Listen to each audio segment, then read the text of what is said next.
నేను ఆనందం అనుభవించేది వెంకటాచలంలో, ఆ పుష్కరిణిలో తెల్లవారకట్ట అక్కడే. కాబట్టి మీరు అక్కడ ఆ లక్ష్మీదేవిని చూసి నమస్కారం చేయొచ్చు. మీరు ఇలా బయటికి వచ్చి అలా తిరగగానే మీ ప్రమేయం లేకుండా మీ కుడి భుజం వైపుకి ఆదివరాహస్వామి ఉండి తిరుగుతారు. కాబట్టి మీరు ప్రదక్షిణంగా తిరిగి వస్తారు ఆయనకి. తిరిగి వచ్చి ఆయన గుళ్ళో కడతారు. స్నానం చెయ్యగానే ఆదివరాహస్వామి దర్శనం అవుతుంది. ఇప్పుడు ఆ అవకాశం అంతగా లేదు. మీ అదృష్టం బాగుంటే మీరు కొంచెం ముందుకి నడిస్తే బుద్ధిర్యశో బలం ధైర్యం నిర్భయత్వ మరోగత అజాడ్యం వాక్పటత్వం చ హనుమత్ స్మరణాత్ భవేత్. వ్యాసరాయ ప్రతిష్ఠితమైనటువంటి హనుమ యొక్క దేవాలయం మీకు ఆ పుష్కరిణికి ఒక మూల కనబడుతుంది. కనీసం బయట నుంచి నమస్కారం చేసినా చాలు కదండి. పుష్కరిణి దగ్గరికి వెళ్ళి మీరు స్నానం చెయ్యాలని సంకల్పం చేస్తే ఖచ్చితంగా మీకు వెంకటేశ్వరానుగ్రహం పరిపూర్ణంగా కలిగినట్టే.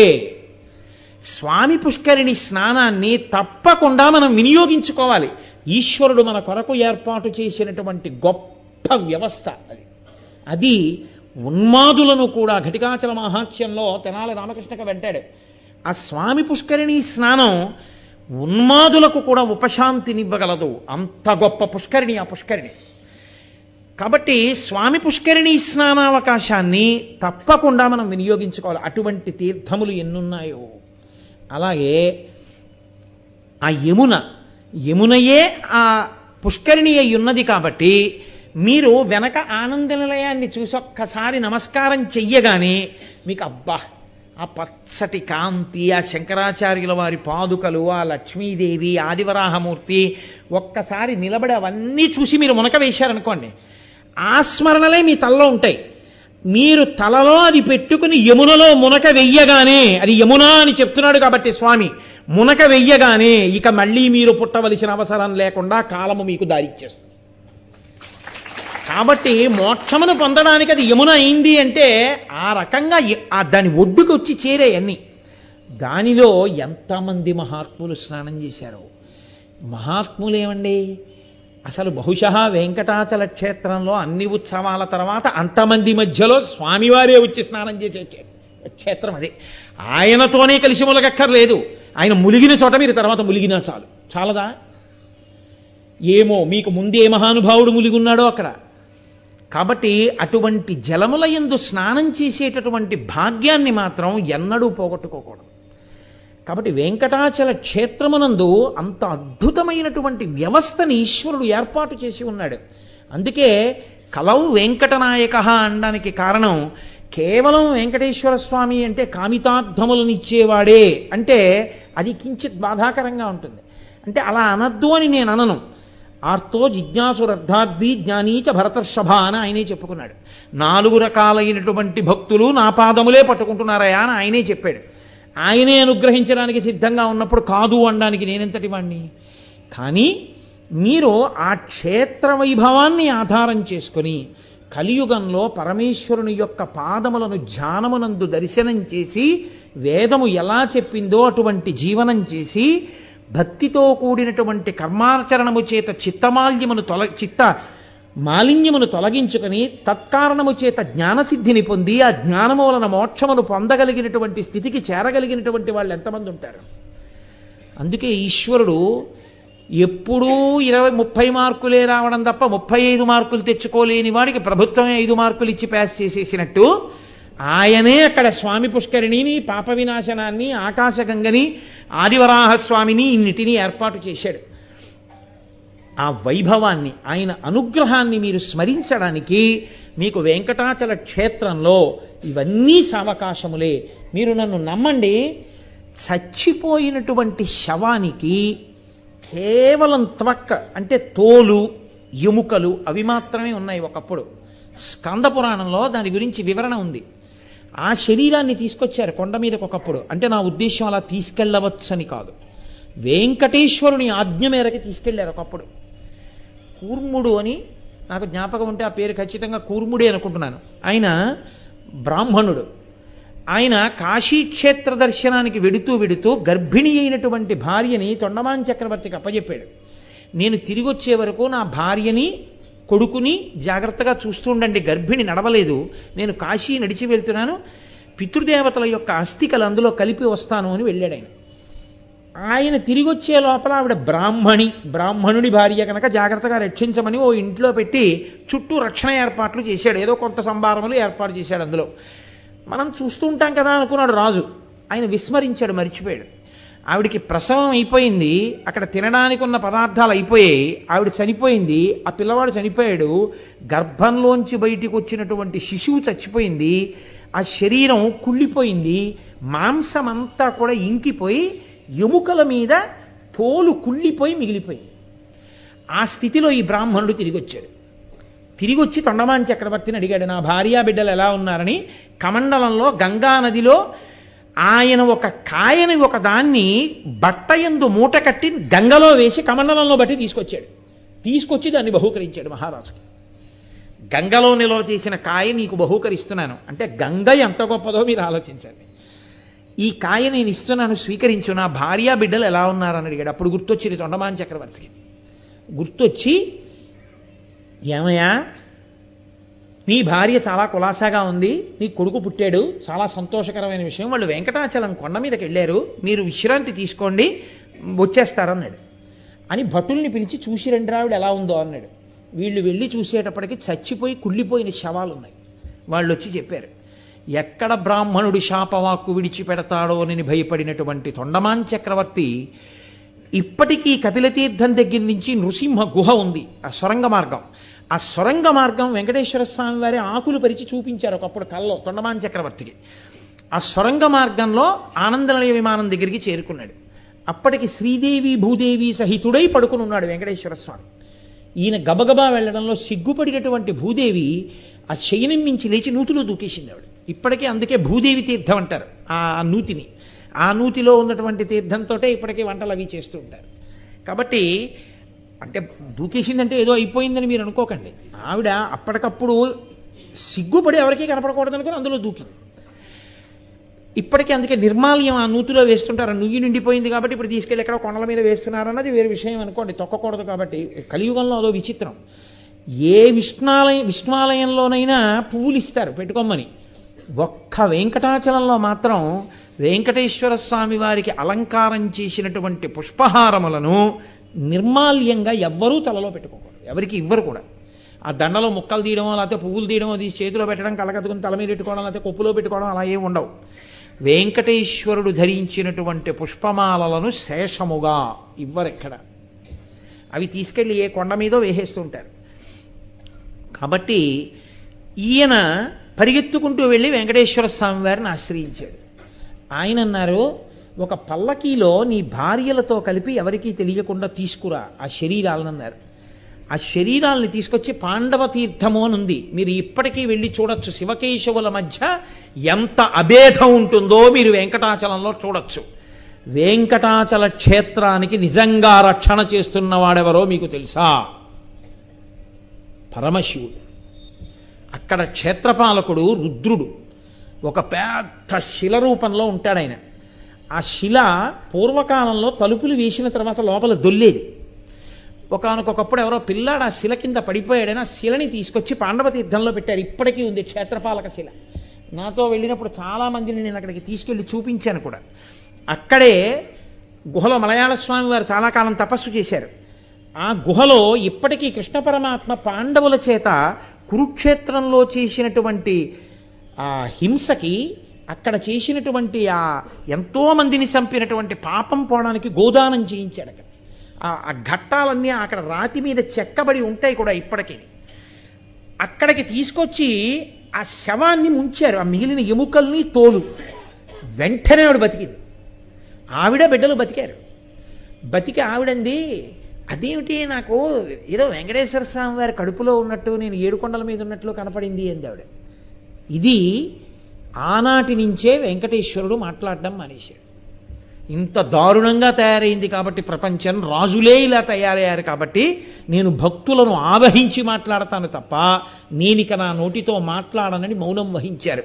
బహుశः కలియుగంలో నిజంగా ఈశ్వర దర్శనం అనేటటువంటి మాట మౌనము చేతనే తప్ప నిజంగా లొడలొడలొడలొడలొడ వాగినంతసేపు, ప్రార్థనలు చేసినంతసేపు, పైకి చెప్పినంతసేపు ఈశ్వర దర్శనము కాదు.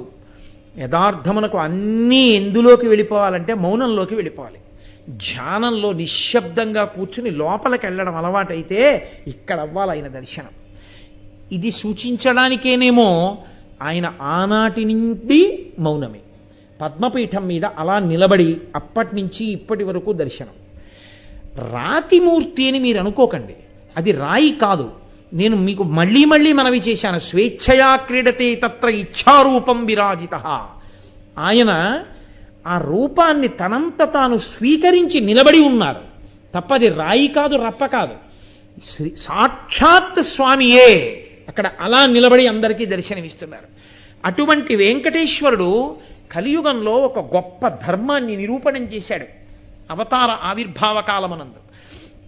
అసలు ఆయన రావలసిన అవసరం ఏముంది అంటే, ద్వాపర యుగంలో ఆయన అమ్మకొక మాట ఇచ్చాడు. ఏమా మాట అంటే, యశోద ఆయన ఒక మాట అడిగింది, నేను అమ్మా అని పిలిపించుకున్నాను నీ చేత, నువ్వు ఎంతో సంతోషంగా నా చుట్టూ తిరిగావు, ఆడుకున్నావు, నా స్తన్యమును తాగావు, నేను పెట్టిన గోరుముద్దలు తిన్నావు, నేను నీకు ఇలా వేలు చూపించి భయపెట్టాను, నీ నడుముకి తాడేసి కట్టేశాను, ఇన్ని అనుభవించాను, కానీ నీ కళ్యాణం మాత్రం ఒక్కటి కూడా నేను చూడలేదు. అన్నీ దేవకీదేవే చూసింది, నేను ఒక్క కళ్యాణం కూడా చూడలేదయ్యా. మనస్సీదతి మే కృష్ణ తవ కళ్యాణ వీక్షణే దర్శయస్వ రమానాథ జగదానందకారక అందావిడే. జగత్తుకంతటికీ ఆనందం ఇచ్చేవాడా? కృష్ అంటే నిరతిశయ ఆనంద స్వరూపుడు కృష్ణుడంటే. కాబట్టి అంతటి ఆనందం ఇయ్యగలిగిన వాడా, నాకు కూడా ఆనందం ఇయ్యి, నీ కళ్యాణం చూడాలని నాకు కోరికగా ఉంది అంది. అమ్మ అన్న మాటకి ఆయన ఇచ్చిన గౌరవం ఏమిటో తెలుసా అండి? ఈశ్వరుడు అమ్మని చూడని వాడికి వెంకటేశ్వర దర్శనం ఫలితం ఎందుకు ఇస్తుందండి? ఆయన ఆనాడు అమ్మ ఈ మాట అంటే ఆయన అన్నారు, అమ్మా వచ్చే అవతారంలో నేను వెంకటేశ్వరుడిగా ఉండగా నా పెళ్లికంతటికి పెద్దరికం నీదేనమ్మా, నువ్వు బకుళమాలిక అన్న పేరుతో వస్తావు. ఆ రోజున నేను నిన్ను తల్లిగా భావన చేసి, నిన్ను నేను తల్లిగా సేవించి, నీవే నా పెళ్లికి పెద్దరికం వహించి నా పెళ్లి చేస్తావమ్మా అన్నారు. అందుకే ఆ యశోదయే ఆదివరాహస్వామి వారి దగ్గర పాచకి అంటే వంట చేసే ఆవిడిగా వచ్చింది. ఆవిడ్ని చూడగానే వెంకటేశ్వర స్వామి వారు గుర్తుపట్టారు, యశోదయే ఈ రూపంలో వచ్చిందని. ఆ వకుళమాలిక ఆవిడ్నే మనం వకుళమాత అంటుంటాం. ఆవిడ వెంకటేశ్వర స్వామి వారితో వాల్మీకి దగ్గరికి వెళ్ళిపోయింది. ఆవిడ పని ఏమిటంటే, రోజు వెంకటేశ్వర స్వామి వారికి ఆ కింద పడినటువంటి ధాన్యాన్ని ఏరి తెచ్చి అన్నం వండి, అక్కడ అడవిలో దొరికినటువంటి కాయలు కూరలు వండి అన్నం పెట్టేది. ఎలాగో తెలుసా అండి? వండి నోటికి అందించి పెట్టేది. ఒక చోట పురాణంలో ఒక మాట ఉంది, ఒక మాట అన్నారు, లౌకికమాపశయ్యాం యథాయుగాంతే వటపత్రశాయి అంది ఆవిడ. ఈయన తల కట్టుకుని చాలా చికాకు వచ్చిన వాళ్ళ పడుకున్నాడు. ఏమిటో వటపత్రశాయిలా అలా పడుకున్నావు పిల్లడా, నువ్వు అన్నం తినకపోతే నాకు మనసు అదోలా ఉంది, అంత వంట చేశాను, లేపింది ఆవిడ.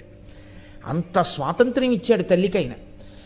అటువంటి వకుళమాలిక ఆయనకి తల్లిగా వచ్చి పద్మావతి పరిణయం చేయించింది.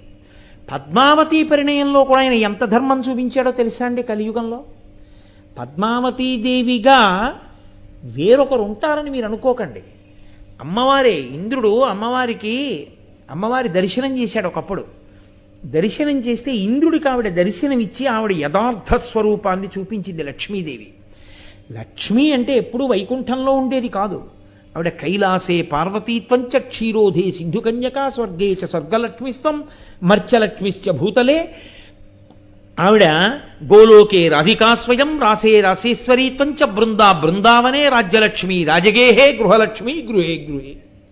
ఆవిడ వైకుంఠంలో లక్ష్మీదేవిగా ఉన్నది, బ్రహ్మలోకంలో సరస్వతిగా ఉన్నది, గోలోకంలో రాధగా ఉన్నది, చిట్ట చివరికి ప్రతి ఇంటిలో ఇల్లాలుగా ఉన్నది ఆ లక్ష్మీదేవియే. ఎక్కడో లక్ష్మిని చూడడం కాదు, ఇప్పుడు ఇదిగో నా కంటి ముందు ఉన్నటువంటి ఈ తల్లులందరూ లక్ష్మీదేవియే. సహస్రశీర్షవదన, ఇన్ని ముఖాలతో లక్ష్మీదేవే సభలో కూర్చునుంది. కాబట్టి అటువంటి లక్ష్మీ స్వరూపం ఏముందో ఆ లక్ష్మీ స్వరూపమే ఆయా విభూతుల చేత అన్ని రూపాలతో అన్ని నామాలతో ప్రకాశిస్తుంటుంది. ఆ శక్తి స్వరూపమే. అందుకే మీరు చూడండి, ఆవిడ పేరే నవదుర్గాం మహాకాళీం బ్రహ్మ విష్ణు శివాత్మికాం అంటుంది లక్ష్మీ అష్టోత్తరం. నవదుర్గలు ఒకటి, మహాకాళి ఒకటి కాదు, ఆవిడే ఈవిడ, ఈవిడే ఆవిడ, అన్నీ ఆవిడే అయి ఉంటుంది. గిర్దేవతేతి గరుడధ్వజ సుందరేతి శాకాంబరేతి శశిశేఖర వల్లభేతి సృష్టి స్థితి ప్రళయకైలుషు సంస్థితాజై తస్మై నమస్త్రిభువనైక గురోస్తరుణ్యై అని శంకర భగవత్పాదులు స్తోత్రం చేస్తే లక్ష్మీదేవి అనుగ్రహించలేదా? అమ్మా, నువ్వే సృష్టికర్త యొక్క శక్తివి, నువ్వే స్థితికర్త యొక్క శక్తివి, నువ్వే ప్రళయకర్త యొక్క శక్తివి అన్నారు. కనపడిందా లేదా? దర్శనమిచ్చిందా? బంగారు చిరుకలు కురిపించిందా లేదా? కురిపించింది ఆవిడ. అది ఆవిడ యథార్థ స్వరూపం. అటువంటి తల్లి పద్మావతిగా వచ్చింది. ఎందుకు వచ్చిందో తెలుసా అండి? కుశధ్వజుడు అని ఒక ముని, ఆ ఋషి, ఆయనకి వేదం అంటే ప్రాణం. వేదము అన్న మాటకు అర్థం ఏంటంటే కేవల మంత్రం కాదు, స్వరం ప్రధానం. స్వరంతో చెప్పినదేదో అదే వేదమంత్రం. స్వరభంగం చేసింది వేదమంత్రం కాదు. ఉదాత్త అనుదాత్త స్వరితముతో చదవాలి. అలా చదివినది ఏదుందో అది మాత్రమే వేదం. అందుకే పుస్తకం చదివి వేదం నేర్చుకోరు, గురుముఖత నేర్చుకుంటారు. శృతి అని పేరు. అందుకే శ్రోత్రేంద్రియముతో చెవి ద్వారా స్వరాన్ని గురువు దగ్గర విని ఆ స్వరంతో పలుకుతారు. అటువంటి వేదం అంటే ఆయనకి ప్రాణం. ఆ వేదమే అమ్మవారిగా రావాలి, ఆ వేదమే లక్ష్మిగా రావాలి. ఈశ్వరుడి ఊపిరి వేదం కాబట్టి వేదమే అమ్మవారిగా వస్తుంది, ఆవిడే లక్ష్మిగా ఉంటుంది, ఆవిడే సీతగా ఉంటుంది. ఆయన ఆ వేదమంత్రాల్ని పారవశ్యంతో వల్లెవేస్తున్నాడు ఈశ్వరుడి ముందు కూర్చుని. ఆయన యొక్క భక్తిని చూసి వేదమే ఒక పిల్ల రూపాన్ని ధరించి వచ్చి పక్కన ఉన్నటువంటి కుశ అంటే దర్భల మీద పడుకుంది. ఆయన వల్లెవేసి ఆ సంతోషంలోంచి ఒక్కసారి బహిర్ముఖుడై ఇలా చూశాడు. ఓ చిన్న పిల్ల కనపడింది. అయ్యో నిజ. ఆమెను చూసి ఓ వేదమే ఈ పిల్లగా వచ్చిందని ఎత్తి ఒళ్ళో పెట్టుకుని పరమ ప్రేమతో వేదాన్ని ఎంత ప్రేమగా చూసుకున్నాడో అంత ప్రేమగా ఈ పిల్లకి వేదవతి అని పేరు పెట్టి పెంచాడు. ఇప్పుడు ఈ పిల్ల పెరిగి పెద్దదై వేదము ఎవరికి చెందినది? వేదం ఇప్పుడు ఈశ్వరుడి ఊపిరి. ఆ పిల్లంది, నేను శ్రీ మహావిష్ణువుకి ఇల్లాల్ని కావాలనుకుంటున్నాను అంటే ఆయన అన్నాడు, అమ్మా, విష్ణువుకి నిన్ను ఇల్లాల్ని చెయ్యగలవాడను కాను నేను, నీవే విష్ణువుకి ఇల్లాలివి కావాలి, ఆయన గురించి తప్పించి ఆయన అనుగ్రహించి నిన్ను ఇల్లాలుగా స్వీకరిస్తాడన్నాడు. కాబట్టి ఆ వేదవతి తపస్సు చేస్తోంది. ఆవిడ ఈశ్వరుడికి చెందినదే కానీ పరాయివాడికి ఎందుకు చెందుతుందండి? ధూర్తుడైన రావణుడు పుష్పక విమానం మీద వెళ్ళిపోతూ హిమవత్ పర్వతం మీద తపస్సు చేసుకుంటున్నటువంటి ఆవిడ్ని చూశాడు. ఆయన చూసేది ఈ కంటికి నదరగా కనపడిందా లేదా? ఆయనకి లోపల విచారణ ఎందుకు? కాబట్టి నువ్వు చాలా అందంగా ఉన్నావు, నిన్ను నేను అనుభవించాలన్నాడు. ఆవిడ మీద పడబోయాడు. ఆవిడ ఆగ్రహించి అక్కడే ఉన్నటువంటి ఒక పెద్ద దావానంలోకి దూకేసి శరీరాన్ని విడిచిపెట్టేసింది. నువ్వు నన్ను స్పృశించావు కాబట్టి నేను ఈ శరీరంతో ఉండను. కామార్తుడవై కనపడినటువంటి ప్రతి ఆడదాని మీద చెయ్యి వేస్తున్నావు కనుక నీ కామము వలన ఒక మహాపతివ్రత కారణముగా నీ వంశమంతా నశించిపోవుగాక అని శపించింది. అది వేదం యొక్క శాపం. కాబట్టి ఇప్పుడు శపించిన తల్లి శరీరాన్ని విడిచిపెట్టింది. అగ్నిహోత్రంలో పడిపోయిన ఆ తల్లిని తీసుకెళ్లి అగ్నిహోత్రుడు స్వాహాదేవికి ఇచ్చాడు, భార్యకి. ఈమె మహాతల్లి, వేదమే ఈవిడ రూపాన్ని పొందింది, నీ దగ్గర ఉంచన్నాడు. అగ్నిహోత్రం ఏం చేస్తుందండి? ఆయనకి వేదంతో అనుబంధమే. స్వరంతో మీరు హవిస్సిస్తే ఆయన పట్టుకెళ్ళి దేవతలకు ఇస్తాడు. స్వరం తప్పితే ఆయన ఎలా తీసుకెడతాడు? ఆ మంత్రాన్ని ఆయన ఒప్పుకోడు. అగ్నిహోత్రుడు పెద్ద బ్రాహ్మణుడు అసలు. కాబట్టి ఇప్పుడు ఆయన తన భార్య స్వాహాదేవికి ఇచ్చి ఆ పిల్లనట్టే పెట్టమన్నాడు. ఆ పిల్లని ఆవిడ పెంచి పెద్ద చేస్తాం. ఒకానొకప్పుడు సీతాదేవిని రావణాసురుడు అపహరించి తీసుకుపోతుంటే అగ్నిహోత్రుడు ఆ మార్గంలో వచ్చి రావణుడిని చూసి, అవునులే, కామంతో కన్నులు మూతలు పడిపోయిన నీకు నేను ఎలా కనపడతానన్నాడు. ఏమంత మాట అన్నావు అన్నాడు. ఆయన అన్నాడు, నీవు మారీచుడితో మాట్లాడుతున్నప్పుడే ఎక్కడ ఎవరు ఏది మాట్లాడుకుంటున్నా వినగలిగినటువంటి ప్రజ్ఞని ఋషుల చేత పొందినటువంటి రామచంద్రమూర్తి నువ్వు వేసిన ప్రణాళిక భగ్నం చెయ్యడం కోసమని సీతని తెచ్చి నా దగ్గర పెట్టి మాయాసీతని పర్ణశాలలో పెట్టాడు. నువ్వు ఆ మాయాసీతని పట్టుకెడుతున్నావు. ఎంత ఉపకారం చేశావయ్యా అని అసలు సీతమ్మని అగ్నిహోత్రుడికి ఇచ్చి మాయాసీత రూపంలో వేదవతిని తన రథం మీద పెట్టి ఆయన తీసుకెళ్ళాడు. ఆవిడ శాపం కదండి, ఆవిడ వల్లనే కదా పోవాలి ఇప్పుడు రావణాసురుడి వంశం. తీసుకెళ్ళి ఆవిడ్ని శిశుపావృక్షం కింద పెట్టాడు.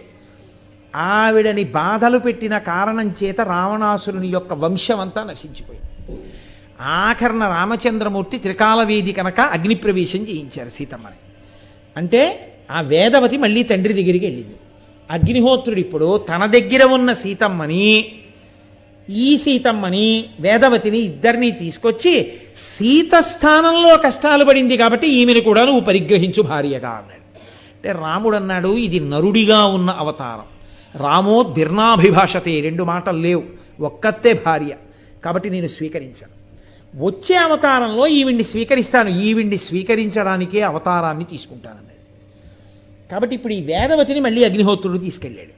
ఆ వేదవతి మళ్ళీ అయోనిజగా ఆకాశరాజుకి కూతురుగా పద్మావతిగా పుట్టింది. ఇప్పుడు ఈ పద్మావతి పరిణయం కోసం వెంకటేశ్వర అవతారం రావాలి. ఇచ్చిన మాట నిలబెట్టుకోవడం ఎంత కష్టమో నిరూపిస్తుంది వెంకటేశ్వర అవతారం. మాట తప్పడానికి ఇవ్వడం చాలా తేలిక, ఇచ్చిన మాట నిలబెట్టుకోవాలనుకున్న వాడితో మాట చెప్పించడం ఎంత కష్టంగా ఉంటుందో, మాట ఎంత గొప్పదో తెలుసుకుని ప్రవర్తించడం ఎంత గొప్పదో ఆ అవతారం నిరూపించింది. అమ్మ కోరిక తీరాలి, అవతల పద్మావతి పరిణయము జరగాలి. రెండూ జరగడం కోసం ఆయన ఎంచుకున్న మార్గం వెంకటేశ్వర అవతారంగా వచ్చి వకుళమాలికని, వకుళమాతని తన తల్లిగా స్వీకరించాడు. దానికోసం ఇచ్చిన మాట నిలబెట్టుకోవడం అన్నది ఎంత కష్టమో చూపించాడండి మహానుభావుడు. ఆయన కర్మ, ఆయనేమో కొండ మీద ఉన్నాడు. ఆయన ఎవరో ఎలా తెలుస్తుంది రాజుగారికి? రాజుగారి కూతురు పద్మావతి, ఆకాశరాజు కూతురు. పద్మావతిని తాను చేపట్టి తీరాలి. పద్మావతిని చేపట్టడం కోసమని ఆఖరికి వెంకటేశ్వరుడే సోది చెప్పి ఆవిడ కింద మారిపోయాడు. అంటే త్రికాలవేదులైన వారు ఏది చెప్తారో దాని మీద మనకు బాగా నమ్మకం. చిలక చెప్పనివ్వండి, నాకు ఎన్నో ఫోన్లు వస్తుంటాయి, నాకెవరో ఏమండి ఏదో పెళ్ళవదు ఇలా చేయమన్నారండి, నేను అలా చెయ్యాలా అండి అంటుంటారు. ఎవడో ఏదో చెప్తుంటాడు. మనకి లోకంలో అన్నిటికన్నా ప్రమాణం ఇది అంటే ఎవడో ఏదో చెప్పిన మాటే మనకి ప్రధానం. శాస్త్రాన్ని ఆధారం చేసుకుని చెప్పిన వాడికన్నా నేను ఏదో భూత భవిష్యత్ వర్తమాన కాలములు చెప్పగలనని చెప్పేసిన వాడు ఇలా చూసి, ఓ అమ్మ బాబోయ్ పంప ములిగిపోతోంది, వచ్చే నెలలో మీ ఆయనకి నడువు సంబంధంగా చాలా ఇబ్బంది వస్తుంది, రోజు 2 షేర్లు మినువులు ఇచ్చేయండి అన్నాడు అనుకోండి. వాడికి నడువుకి ఏమైనా అవుతుందో అవుతుందో. ఆవిడ వెంటనే ఏమనుకోవాలి, ఎన్ని మాటలు కడిగినా పోని గీతలు గీసినటువంటి వాడి కాళ్ళు నేను పట్టగనుండగా ఆయన నడుమేమవుతుంది అందం. మినువులు ఇవ్వకపోతే ఏదో అయిపోతుందని ప్రతిరోజు 2 షేర్ల మినువులు ఇచ్చేసి వాడికి ఏమీ అవదు, శుభ్రంగా ఉంటాడు. ఆ మినువుల వల్లే అలా ఉందని ప్రతి నెల ఆయన దర్శనానికి వెళ్తాడు. అదో ప్రారంభం. అంటే నేను శాస్త్రీయంగా చెప్పేవాళ్ళని నేను విమర్శించట్లేదు, ఏదో నోటివాక్కుగా చెప్పడం అనేటటువంటిది అలా ఉంటుంది. సోదిగా చెప్పడం అనేటటువంటిది చెప్పగలిగిన ప్రజ్ఞ ఈశ్వరాంశగా అలా చెప్తుంటారు కొంతమంది. కాబట్టి వెంకటరమణుడు సోది చెప్పే ఆవిడిగా వెళ్ళాడండి. ఆయన కర్మ అది. అంటే ఇచ్చిన మాట నిలబెట్టుకోవడానికి ఆయన ఎంత కష్టపడవలసి ఉంటుందో చూపించాడు. వెళ్ళి ఎప్పుడో నేను దాని గురించి పరిశీలన చేసింది, అవన్నీ స్ఫురణలో ఉంటాయా, సాయంకాలం ఎప్పుడు ఉపన్యాసానికి వచ్చి అక్కడికి వెళ్ళి నేను సోది చెప్తాను, అందరికీ సోది చెప్తున్నాడు. అందరికీ సోది చెప్తుంటే రాజుగారి భార్యకి చెప్పారు, ఏమన్నా సోది బాగా చెప్తున్నారు. వచ్చిన ప్రారంభం ఏంటంటే వాళ్ళ ఇంట్లో అందరూ దిగులుగా ఉన్నారు. కారణం ఏంటంటే పద్మావతీదేవికి జ్వరం వచ్చింది. జ్వరం ఎందుకు వచ్చింది అని చెలికెత్తెలను అడిగితే ఈవిడ ఎవరో నల్లనయ్యని చూసింది ఉద్యానవనంలో, అప్పటి నుంచి మనసు పడేసుకుంది. ఆయన ఫ్రమ్ అడ్రస్ తెలియదు, ఎక్కడి నుంచి వచ్చాడో తెలియదు, ఏమిటో తెలియదు. బహుశः రాబో కాలంలో లోకం ఇలా ఉంటుంది. ఎవరినే ప్రేమించావు అని అడిగారు అనుకోండి, ఏమో అతను ఎక్కడ ఉంటాడో తెలియదు. ప్రేమించడానికి మనసు ఉండాలి కానీ ఇంకోటి ఉండాలా అని ఓ దిక్కుమాలిన డైలాగ్ ఒకటి వస్తుంది లోకంలో అని చెప్పడానికి ఇది వచ్చిందేమో వెంకటేశ్వర ముందే. ఆయన అన్ని లోకంలో ప్రామిసరీ నోటు కూడా రాసిన వాడి చూపించిన ఏంటి. కాబట్టి ఇదే మాట పద్మావతీదేవి అంది. ఆ చెలికెత్తెలను అడిగితే ఏమో మాకు తెలియదు, ఆ రోజున ఏనుగును తరుగుకుంటూ వచ్చాడు, గుర్రం మీద వెళ్ళిపోయాడు అంతే. అప్పటి నుంచి ఈవిడికి జ్వరం మొదలైందన్నారు. ఆయన ఎవరో తెలియదు, రాజుగారి కూతురు, ఎలా ఇచ్చేస్తారు పిల్లని? పాపం ఆ ధరణీదేవికి ఆకాశరాజు భార్యకి బెంగట్టుకుంది. ఈవిడెళ్ళి భర్తగా చెప్పింది, ఆయనకి అంతకన్నా బెంగట్టుకుంది. పెద్ద బాధ ఏమిటో తెలుసా అండి, ఆయనకు ఒక్కతే ఆ కూతురు కొడుకు, వసునాయకుడనో కొడుకు. ఈ పిల్ల దొరికిన తర్వాతే ఆ కొడుకు పుట్టాడు, అప్పటివరకు ఆయనకి బిడ్డలు లేరు. ఆయన అదృష్టం అని ఆయన అనుకుంటున్నాడు. అయ్యో నిజ పద్మావతీదేవి ఎవరికో నేను ఎలా పిల్లని ఇచ్చేస్తాను. అందుకని పాపం ఇంట్లో వైభోగాలు ఉన్నాయి కానీ వాళ్ళు దిగులుగా ఉన్నారు. ఇప్పుడు ఆవిడ ఎవరో అన్నీ చెప్పేస్తోందంటే ఏదో దిగులుపోతుంది, అసలు వాడు ఎక్కడున్నాడో చెప్తాడేమో అని ఒక తాపత్రయం కదండి. అందులో ఆవిడని తీసుకొచ్చారు. ఆయనే అలా వచ్చాడు, అది విచిత్రం. ఆ వెంకటేష్ ఎవరి గురించి వీళ్ళందరూ దిగులు పడుతున్నారో ఆయనే సోది చెప్పేవాడిగా వచ్చాడు. ఆయనే వచ్చి నేనే విష్ణువు నన్ను అనుకోండి చాలా బాగుంటారు. నమ్మచ్చు నమ్మకపోదు. ఇప్పుడు ఆయన చతుర్భుజాలు శంఖచక్ర కథాపద్మాలు అన్నీ చూపించాలి. చూపించిన తర్వాత ఇంకా పిల్లనిస్తారో మోక్షానికి వెళ్ళిపోతారో ఎవడికి తెలుసు. కాబట్టి అలా రాకుండా సోది చెప్పే ఆవిడిగా వచ్చాడు. వచ్చి ఏదో మళ్ళీ సోది చెప్పే వాళ్ళకు లక్షణం ఉండాలి. వాళ్ళు ఒక్కళ్ళు రాకూడదు. వాళ్ళు ఓ ఉయ్యాల్లాగా పవిటిని కట్టుకుని అందులో చంటి పిల్లాన్ని పడుకోబెట్టుకుని రావాలి. ఇప్పుడు ఆయన పడుకోబెట్టుకోవడానికి కొడుకేడి? చతుర్ముఖ బ్రహ్మగారే కొడుకు. అందుకని ఒళ్ళో ఆ పక్కన ఆ చిన్న ఉయ్యాల్లాగా పడుకోబెట్టుకుంటారు. ఆ బ్రహ్మగారిని అందులో పడుకోబెట్టుకుని తీసుకొచ్చి సోది చెప్తానమ్మ సోది అంటూ వచ్చాడు. ఎవరికో నలుగురికి బాగా చెప్పేశాడు. మా ఇంట్లో ఇలా ఉంది, అవును నాకు తెలుసు, నీ ఇంట్లో పాము దూరింది, భోషాణం కింద ఉంది అని నలుగురికి చెప్పేటప్పటికి అయ్యి బాబాయ్ చాలా బాగా చెప్తోందని వార్త వెళ్ళిపోయింది అంతఃపురంలో. తీసుకురండి మనం చెప్పించుకుందాం. రాణిగారు చెప్పించుకున్నప్పుడు అందరిలా చెప్పించుకుంటారు. రహస్యంగా చెప్పించుకోవద్దు, పైగా అమ్మాయి వ్యవహారం. బయటికి తెలిస్తే బాగుంటుందా? లోపలికి తీసుకెళ్ళి బంగారం పెట్టేశాడు. బంగారం పెట్టేస్తే ఆయన కూర్చున్నాడు. అందరూ అయితే ఏం చేస్తారో తెలుసా అంటే ఓ చాటలో బియ్యం పోసి పట్టుకొచ్చి అక్కడ పెట్టాలి. పెడితే బియ్యం పిసుకుతారు ఆ సోది చెప్పేవాళ్ళు. పిసికి ఓసారి ఆ బియ్యం అన్నీ ముట్టుకుని దాన్ని ఇలా పోగుల కింద పోసి వాళ్ళ దగ్గర ఒక కర్ర లాంటిది ఒకటి ఉంటుంది. ఆ సోది ఎవరికి చెప్తున్నారో వాళ్ళని పట్టుకోమని అదంతా తిప్పి ఆ మధ్యలో ఏదో ఓ రాశి మీద పెడతారు. పెట్టి ఇంకక్కడి నుంచి చెప్పడం మొదలు పెడతారు. ఆ భాష కూడా విచిత్రంగా ఉంటుంది. అలా చెప్పాలి. అందుకని ఆయన ఏం చేశాడు? రాజుగారి భార్య చాట్లో బియ్యం పట్టుకొస్తే బాగుంటుందా స్టేటస్? అందుకని ఆవిడ ముత్యాలట్టుకొస్తే ఈయన పసిడి చాటలోని పండు ముత్యమ్ముల గద్దె కొలది చూచి రాశిపోసి ముత్యములను పిసికి 3 రాసులు చేసి మధ్యరాశి యందు మనసు నిలిపి ఆ ముత్యాలని పిసికి 3 రాసులు చేశాడు. చేసి ఆ మధ్యలో పెద్దగా ఉన్న రాశి మీద కర్ర పెట్టాడు. పెట్టి ఇక మొదలెడతానన్నాడు. సోది చెప్పే ఆవిడ రూపంలో. వీడు కారమని ఎడుకోలేదు. అమ్మ వీడేదైనా తింటే కానీ నన్ను సోది చెప్పనివ్వడే తల్లి, వీడికి ఏమైనా పెట్టండి అన్నారు. ఏం పెడితే తింటాడు వాడు అన్నారు. పాలు బువ్వ తింటాడు అంటే కథ పాలల్లో అన్నం వేసి పట్టుకొస్తే ఈయనకి పెడితే నోరు తెరవడు, ఏడుస్తాడు. వీడికి ఏదో దిక్కుమాలిన అలవాటమ్మా, నేను తింటే కానీ వీడు తింటన్నారు. మరి బ్రహ్మగారు ఆయన ఎలా తింటాడు? నారాయణుడు తినకుండా ఆయన తింటాడా? అందుకని ఉండండి అని చెప్పి మళ్ళీ ఆ చాట పసిడి చాటలోని పండు ముత్యమ్ముల గద్ది కొలచి చూచి కరము జాపి ఆ బంగారు చాటని పక్కన పెట్టి మళ్ళీ పాలు బువ్వ తాను కొంచెం తింటే కానీ ఆయన తిండు, శేషంగానే తిండు, నైవేద్యం పెట్టిన ప్రసాదంగా తింటాడు ఆయన, అలవాటు అది. అందుకని అప్పుడు పెడితే ఆ పిల్లాడు గుటుకు తినేశాడు. తినేసిన తర్వాత సోది చెప్పే వాళ్ళకు ఒక లక్షణం ఉంటుంది. ఏమైనా తింటే నోరు పండేలా తాంబూలం వేసుకోవాలి. అందులో తాంబూలం తిండి అన్నాడు. ఓ పళ్ళెంలో పెట్టి ఓ తాంబూలం అక్కడ పెట్టారు. ఏమిటమ్మా ఏం మహారాణి దక్షిణం లేని తాంబూలమా అన్నాడు. మళ్ళీ దక్షిణ తీసుకొచ్చి అందులో పెట్టారు. ఇన్ని వరహాలు పెట్టండి అన్నాడు. ఆ వరహాలు తీశాడు. అదో చిత్రమైనటువంటి లక్షణం ఉంటుంది. ఎంత డబ్బమనివ్వండి రూపాయి కాసు కింద పడదు. ఇలా అంటే ఉండిపోతుంది కొంతమందికి. అలా మీరు కానీ పెట్టారు, టప్పని కింద పడిపోతుంది. అదొక కళ, అదొక నైపుణ్యం. ఈశ్వరుడు ఒక్కొక్కరికి ఒక్కొక్క విభూతిని ఇస్తాడు. ఆవిడ చటుక్కని ఆ కొంగులో మూట కట్టుకుని అలా పడేస్తుంది. దాన్ని ముట్టుకుంటే తెలిసిపోతుంది వాళ్ళకి. కారు డ్రైవర్ చూడండి, ముందు నడుపుతూ ఉంటాడు, వెనక డోర్ పడలేదండి అంటే అతనికి తెలిసిపోతుంది, మనకి తెలియదు. మన పక్క డోర్ పడలేదని మనకి తెలియదు, అతనికి తెలుస్తుంది. ఈశ్వరుడు అలా ఆయనకి తెలుస్తుంది కాబట్టి మనం బాగా వెళ్ళగలుగుతాం. అతనికి మీరు డోర్ వేసుకోకపోతే నాకు ఎలా తెలుస్తుంది అంటే మనకి ఎంత పడిపోతాం కదండి. ఈశ్వరుడు ఆ విభూతిని ఇస్తాడు. ఒక్కొక్కరికి ఒక్కొక్క విభూతినిచ్చి మన రక్షణ చేస్తూ ఉంటాడు మహానుభావుడు. కాబట్టి ఇప్పుడు ఆ తాంబూలం పట్టుకొస్తే ఆవిడ ఆ తాంబూలం వేసుకుంది. నోరంతా ఎర్రగా ఉంది. తెలుపు నలుపగు వెంట్రుకల్ తెలుపు తలపై నియలరారు తాటాకు బుట్ట ప్రాయమ్ము సడలిన పచ్చ చెక్కిళ్లపై సొంపు నింపెడి సోయగంపు సొట్ట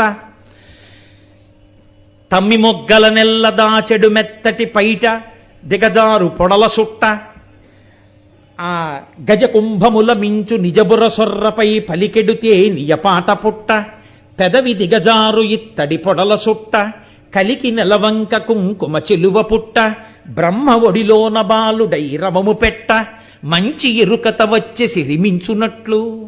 లక్ష్మీదేవి ఎంత అందంగా ఉంటుందో అంతకన్నా అందమైన సూర్య చెప్పేదానిలో వచ్చి కూర్చున్నాడు. ఎలా?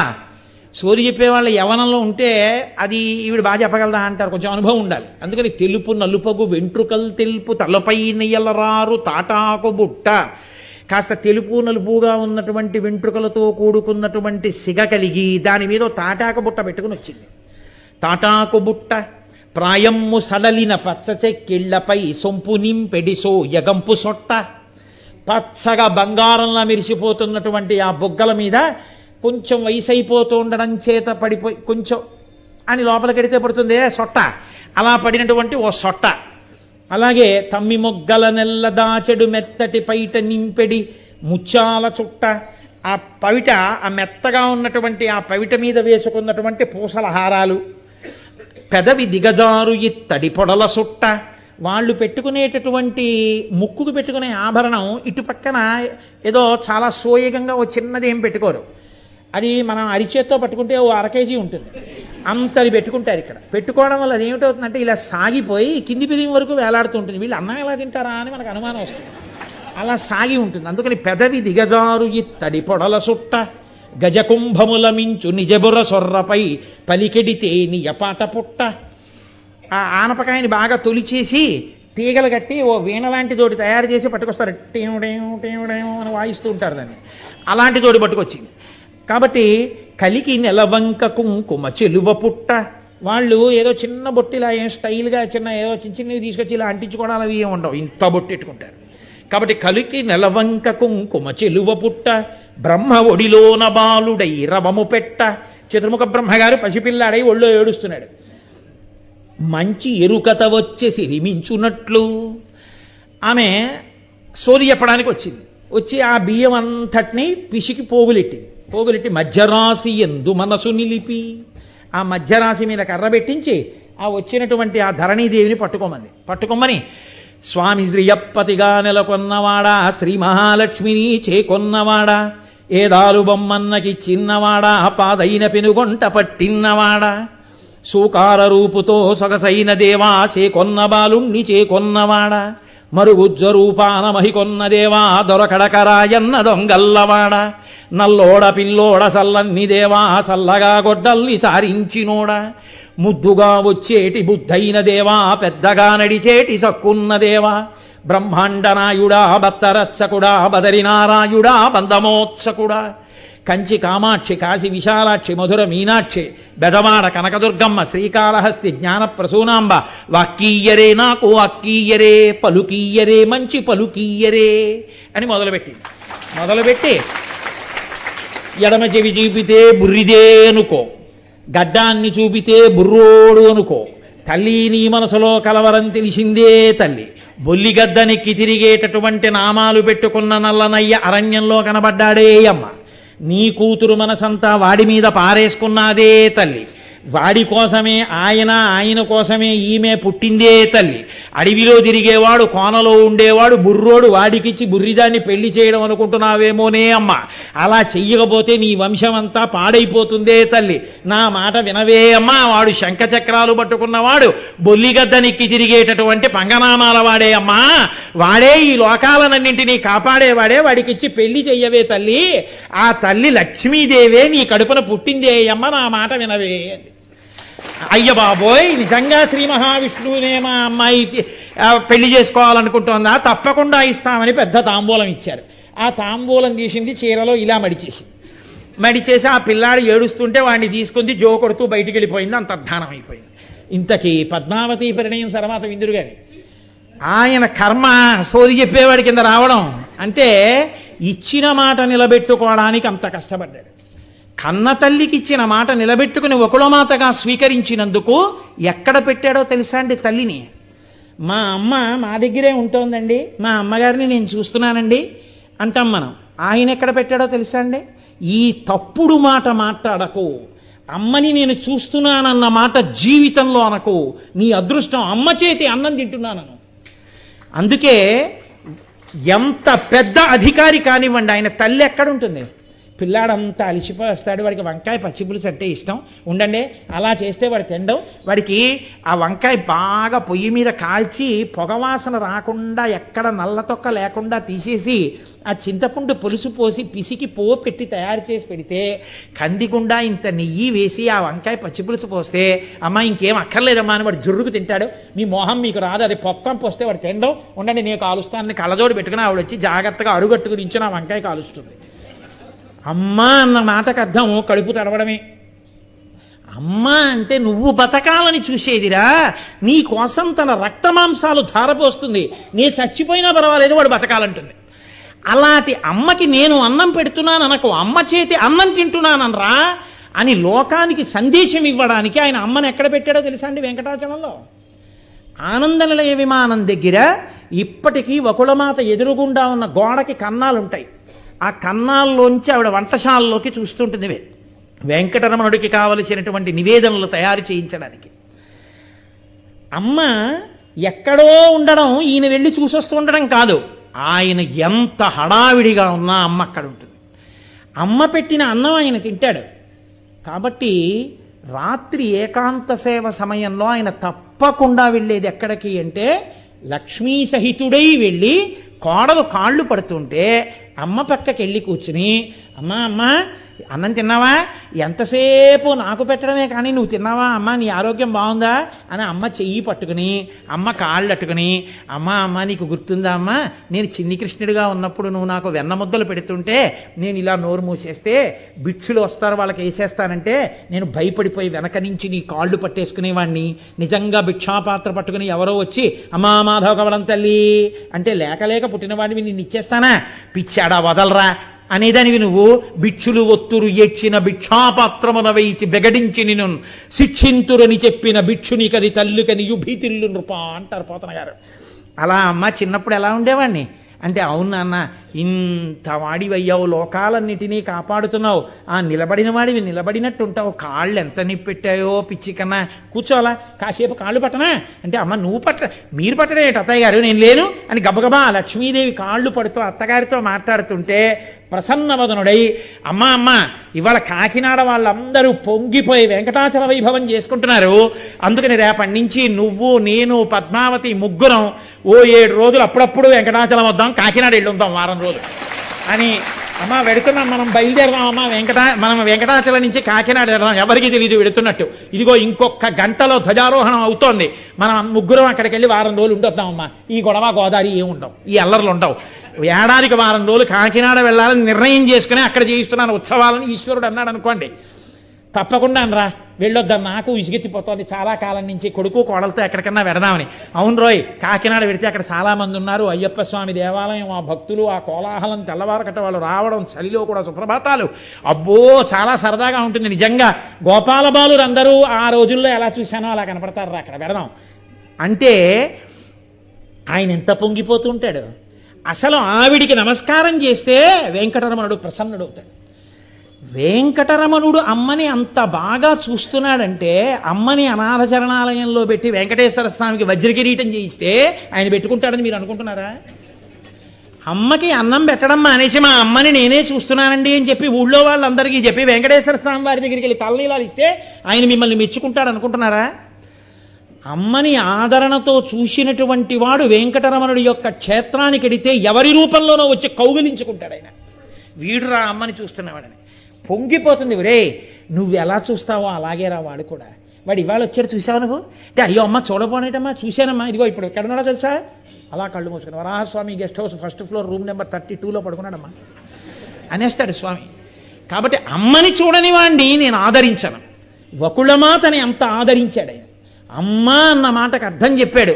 మనకి శాస్త్రాలు చెప్తున్నాయి, భూప్రదక్షిణ షట్కేన, భూమండలాన్నంతటినీ 6 మాటలు ప్రదక్షిణం చేస్తే ఎంత పుణ్యం ఉంటుందో, కాశీయాత్రాయుతేనచ 10,000 మాటలు కాశీ వెళ్ళి మనం దర్శనం చేసుకుని గంగా స్నానం చేసి విశ్వనాథుడికి అభిషేకం చేసి అన్నపూర్ణమ్మని తామర పూలతో పూజ చేస్తే ఏ పుణ్యం వస్తుందో, సేతు స్నాన శతేనైచ, సేతు స్నానం సముద్ర స్నానం 100 మాటలు చేస్తే ఎంత ఫలితం వస్తుందో, తత్ఫలం మాతృవందనే, అమ్మకి నమస్కారం చేసిన వాడికి అంత ఫలితం వస్తుంది. అమ్మ స్నానం చేసిందా స్నానం చేయలేదా కూడా లేదు, అమ్మ కాళ్ళకి నమస్కారం చేసిన వాడికి ప్రతిరోజు అంత ఫలితం పడుతుంది. కాబట్టి లోకంలో దరిద్రుడన్నవాడు ఎవడైనా ఉంటే అమ్మ లేనివాడే. ఎందుకంటే వాడి ఇంకా ఈ ఫలితాన్ని పొందే అదృష్టం వాడికి ఎక్కడిది? వాడు ఏం నమస్కారం చేస్తాడో శ్లోకం తెలుసున్నా, వెంకటరమణుడు అమ్మకి ఎంత గౌరవం ఇస్తాడో తెలుసున్నా, వాడు నమస్కారం చేయడానికి వాడికి అమ్మేది. అమ్మ ఉన్నవాడెవరో వాడు అదృష్టవంతుడు. ఈ అదృష్టాన్ని పొందడానికి నాకు అమ్మ ఉందని నా అదృష్టం అండే అమ్మ చేతి అన్నం తింటున్నాననాలి వెంకటరమణుడి భక్తుడైన వాడు. తప్ప మా అమ్మని నేను చూస్తున్నానని వెంకటాచలం వెళ్ళిన వాడిని చూసి అసహించుకుంటాడు వెంకటేశ్వరుడు. ఇది నిజంగా తెలిస్తే వెంకటాచల క్షేత్రంలో అసలు వకుళమాత వైభవం బోర్డులు పెట్టాలి. పిల్లల్ని యాత్రకు వెళ్ళినప్పుడు తప్పకుండా వకుళమాత దర్శనం చేసుకోండి అని మనం ప్రోత్సహించాలి. మన పిల్లల్ని తీసుకెళ్ళి ఆ వకుళమాత ఎవరో, ఏ యశోద తల్లిగా వచ్చిందో, ఇప్పటికీ అమ్మ చేతి అన్నం తినడానికి వంటశాల దగ్గర ఆవిడ ఎలా కూర్చుంటుందో మన పిల్లలకి నేర్పితే ఈ దేశంలో అనాథ శరణాలయాలు, తల్లిదండ్రులు ఉండేటటువంటి ఓల్డ్ హోములు పెట్టవలసిన అవసరం ఎక్కడా ఉండదు. ఎవరి తల్లిదండ్రుల్ని వాళ్ళు ప్రేమతో చూస్తారు. వెంకటాచల క్షేత్రం ఇన్నిటిని నిరూపణ చేసిన క్షేత్రం. కేవలం ఏదో కోర్కెలు తీర్చే స్వామి అనుకోకండి.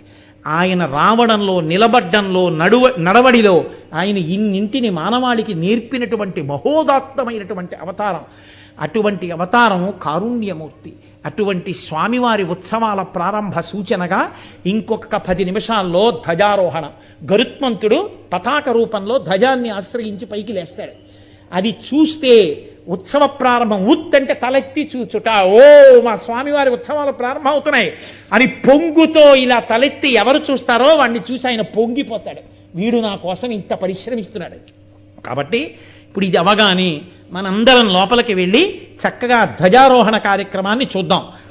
నేను మంగళం చెప్పగానే ఆడవారు కొంచెం ముందుకు నించోవడానికి అవకాశం ఇవ్వండి. ఎందుకంటే వారు స్వతంత్రంగా పురుషుల వెనకాల ఉంటే వాళ్ళు గబుక్కుని ముందుకొచ్చి చూడడానికి వాళ్ళు కొంచెం ఇబ్బంది పడతారు. కనుక నేను ప్రతిరోజు మీకు విజ్ఞాపన చేస్తున్నాను, మనం స్త్రీని గౌరవించడంలోనే హుందాతనం ఉంది. సుప్రభాత దర్శనంలో కూడా మొదటి దర్శనం సువాసినులదే. కాబట్టి ఆడవారు ముందు వెళ్ళి నించుంటారు, వెనక మగవాళ్ళం అందరం నించుందాం. నించుని చక్కగా ధ్వజారోహణ కార్యక్రమం చూసి బయలుదేరుదాం. రేపటి కార్యాన్ని మీకు మంగళం చెప్పి నేను ఒక్కసారి 1 నిమిషంలో పరిచయం చేస్తాను. రేపటి కార్యక్రమం ఒకటే చెప్తాను.